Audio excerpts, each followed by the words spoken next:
Hello, everybody. This is a very short video here illustrating the problems that I'm going to hold you responsible for under section 9.5. There are some other identities in this section, sum to product and product to sum identities. You're welcome to look over those identities, but I have found that I really did not use these identities much in higher level math. Once on a blue moon you do. So I'm not really going to stress these identities. The problems I'm going to hold ourselves responsible for are going to be problems 1 through 14 here. Actually, 1 through 12 in particular. So I'm going to demonstrate a couple of these and then wrap it up. There will be no classwork for today out of section 5.5. Problem number 2, I'm going to do that one.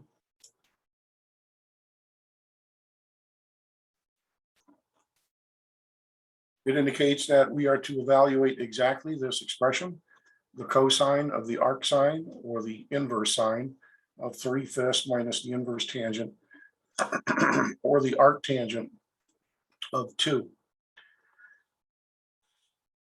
Remember, when you take an inverse trig function of a real number, you get back an angle. And because of that, what I'm going to do is I'm going to let theta be equal to the arc sine of 3/5, which would then imply then that the sine of theta would be equal to 3/5. We can then build a right triangle here. Call this theta. And remember, sine is the ratio of the opposite side length to the hypotenuse. So this would be of length 3 and this would be of 5. And the Pythagorean theorem would show that this length of our right triangle is 4. So again, I let this quantity be equal to some angle I called theta. In a similar fashion, I'm going to let beta be equal to the arctangent of 2, or 2/1.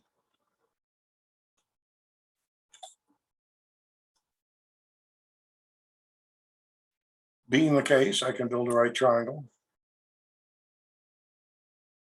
Call this angle beta. And the tangent is a ratio of the opposite over the adjacent side. So this side would have a length of 1, and this side would have a length of, so excuse me, this side would have a length of 2, and this side a length of 1. And by the Pythagorean theorem, the length of our hypotenuse would be the square root of 5.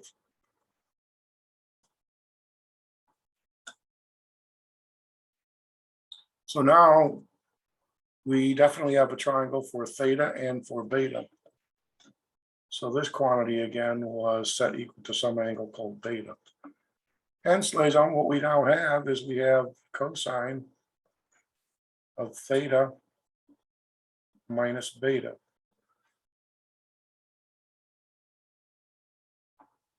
And to evaluate this expression now, we use the difference identity we developed for the cosine function in a previous section. So this is equal to the cosine of theta times the cosine of beta plus the sine of theta times the sine of beta. All that remains now is dropping in the correct ratio in for these trig functions. The cosine of theta can be found by using this triangle involving theta. Cosine of theta is a ratio of the adjacent to the hypotenuse. So the cosine of theta would be 4/5.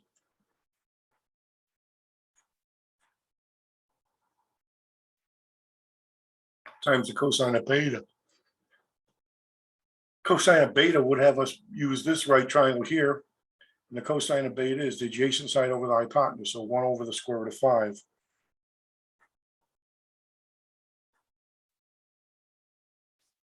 Sine of theta has us turning back to this triangle, the sine of theta being opposite over hypotenuse over 3/5. And the sine of beta, using this triangle and angle beta, is the opposite side over the hypotenuse, 2 over the square root of 5. There you have it. All we have to do is just simplify this here. 4/5 times 1 over the square root of 5 is 4 over 5 square root of 5. 3/5 times 2 over the square root of 5 is going to be 6 over 5 square root of 5. These have a common denominator, so 4 plus 6 of these 5 square root of 5 is going to be 10 over 5 square root of 5. And the 5 reduces with the 10 twice, so we have 2 over the square root of 5, which after you rationalize this denominator is 2 square root of 5 over 5. And that'd be your final answer for problem number 2. Okay. That's how you do one like number 2 here. For each of these angles, you have to build a respective triangle, label the sides, and then using an appropriate identity, in this case we use the difference identity for the cosine function, expand this out, drop in the correct ratios, and then simplify. We got our answer for number 2 here.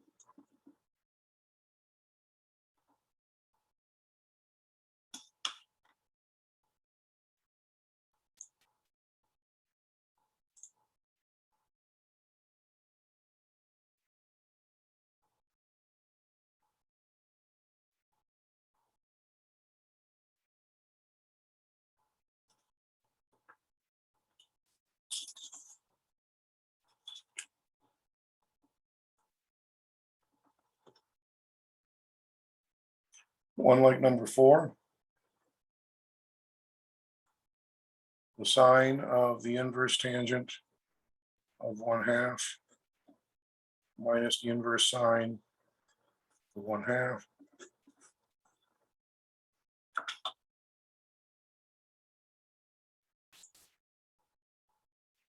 So they want us to evaluate this exactly without using the calculator. Again, we'll use the same approach. We'll call this theta, and we'll call this quantity beta. So the inverse tangent of 1/2 is designated as theta. This implies then that the tangent of theta must be equal to 1/2. Building the right triangle with angle theta. Tangent is opposite over adjacent, so this must be side of length 1, and this side's length of 2 side. Pythagorean theorem shows us the hypotenuse would have a length of square root of 5.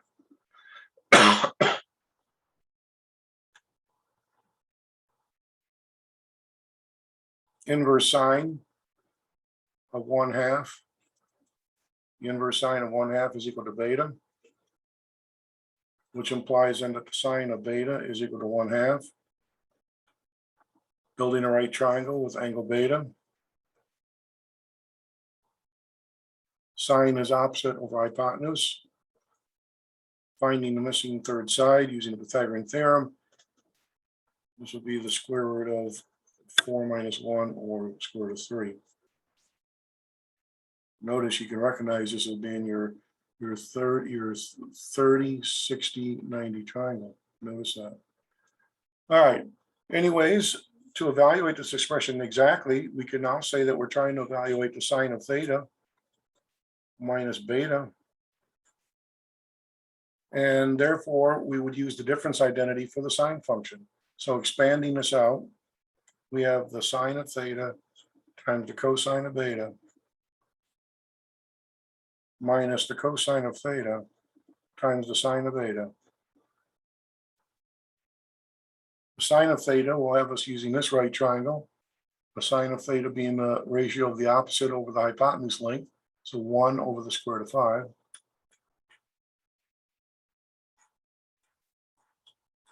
Cosine of beta would have us turning our attention to this triangle here, the cosine of beta being the adjacent over the hypotenuse, square root of 3 over 2. Notice that would be equivalent to as if I took the cosine of 30 degrees. Minus the cosine of theta. Cosine of theta has us coming back to this triangle. Cosine of theta is a ratio of the adjacent to the hypotenuse, so 2 over the square root of 5. And finally, the sine of beta. The sine of angle beta is 1/2. Now we simplify this expression. 1 square root of 5, 1 over the square root of 5 times square root of 3 over 2 is going to be the square root of 3 over 2 square root of 5. 2 over the square root of 5 times 1/2 is going to be 1 over the square root of 5.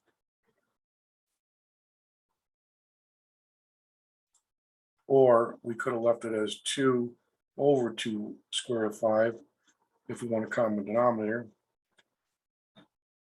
Now that we have a common denominator, we would have the square root of 3 minus 2 all over 2 square root of 5. If you wanted to rationalize this denominator, you would multiply the top and bottom of this thing by the square root of 5.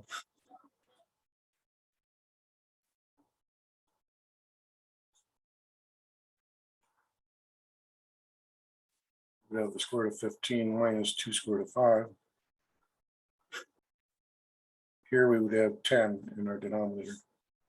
This would be your answer in simplified form.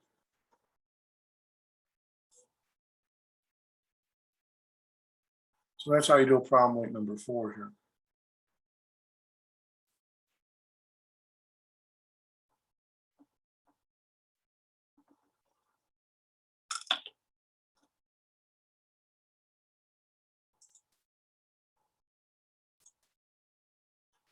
One like number 6.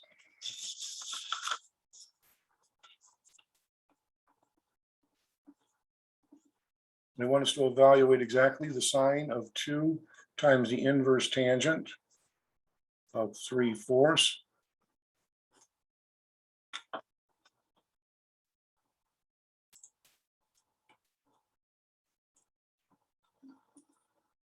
Since we're taking an inverse trig function of a real number 3/4, we'll call it an angle. So we'll call this theta. So we're going to let theta be equal to the inverse tangent of 3/4. Hence, this implies then that the tangent of theta is equal to 3/4. Building our right triangle with angle theta. Tangent of theta is opposite over adjacent side. Pythagorean identity will be used to find the hypotenuse length, which will be the square root of 16 minus 9, square root of 7. Coming back up here, now we see we're really having to evaluate the sine of 2 times theta. And ladies and gentlemen, to address this situation, we're going to have to use the double angle identity for sine, which we learned quite a ways back. It's 2 times the sine of theta times the cosine of theta. Double angle identity for sine. The sine of theta, using this triangle, sine of theta is a ratio of the opposite to the hypotenuse. So we have 2 times 3 over the square root of 7. The cosine of theta is the adjacent over the hypotenuse. So 4 over the square root of 7. Hence, multiplying these together, 2 times 3 is 6, times 4 is 24. Over square root of 7 times itself is 7. And that'll be your final answer for this problem, 24/7. So here we had to use the double angle identity for sine.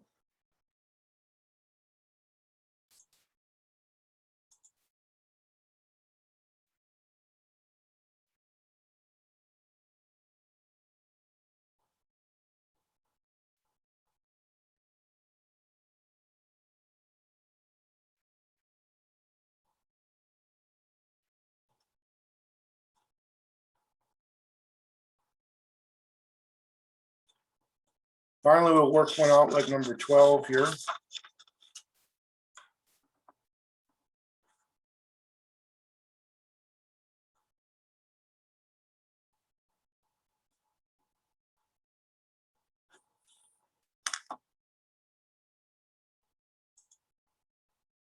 The cosine of 2 times the inverse sine of x. Again, we will assign an angle to the inverse sine of x, call it theta. So we're going to let theta be equal to the inverse sine of x, which implies then that the sine of this unknown angle theta is equal to x. Building our right triangle with angle theta. Theta, sine of theta is x or x over 1. So this side would be a length 1. This side would be the length of 1. So this side has a length of x. This has a side of length of 1. Pythagorean theorem enables us to find this missing third side, which would be the square root of 1 squared minus x squared, or the square root of 1 minus x squared. Hence, coming back up to our expression, we're really having to evaluate the cosine of 2 times theta. To do this, we'll make use of a double angle identity for cosine. It doesn't matter which of the three you use. It's entirely up to you. Since we know the sine of theta is x, why not use the version that is 1 minus 2 sine squared theta? Hence 1 minus 2 times. Now what drops in for the sine of theta? X. Hence, ladies and gentlemen, our answer is going to be 1 minus 2x squared. And we are done with this problem here. So the cosine of 2 times the inverse sine of x is 1 minus 2x squared. Okay. That is it, ladies and gentlemen, for the section. That's all I wanted to hold you responsible for. Again, there are some identities in the section of which you can just kind of briefly look over. They are called the here on page 280. These identities are called the sum and difference to product identities, because they illustrate how a difference or a sum can be rewritten as the product of trig functions.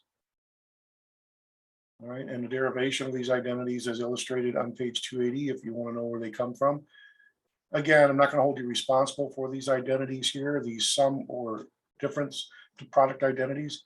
You just might want to be, familiar with them.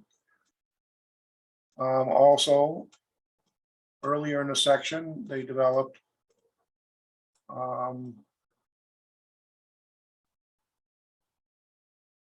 product of sum identities. These identities appear on page 279. Product to sum or difference identities. So, you can just look at these. Again, I'm not going to hold you responsible for these identities, but here they are, and their derivation is illustrated above as to how they came into existence. But the most important thing is if you want to look over the section for further review, then I would recommend that you look over example 2 and examples 1 in section 5.5. All right, ladies and gentlemen, I will get the quiz chapter 5 out, and we'll give you 2 solid days to get it completed. I have not gotten that chapter 5 quiz done yet. I will get it posted soon, and I will email you when it is available. Hope to see you tomorrow.